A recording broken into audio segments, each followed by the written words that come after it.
একবার এক ঈদের ছুটিতে সপরিবারে ট্রেনে চড়ে শ্বশুরবাড়ি যাচ্ছিলাম।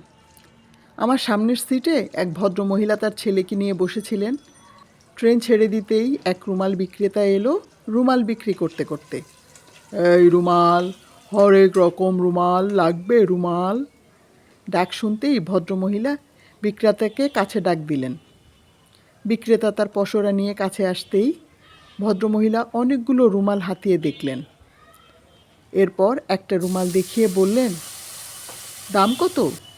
বিক্রেতা বলল, জিডাই নেবেন 10 টাকা। ভদ্রমহিলা বললেন, 20 টাকার ডি নাই। বিক্রেতা একটু কী যেন চিন্তা করলো।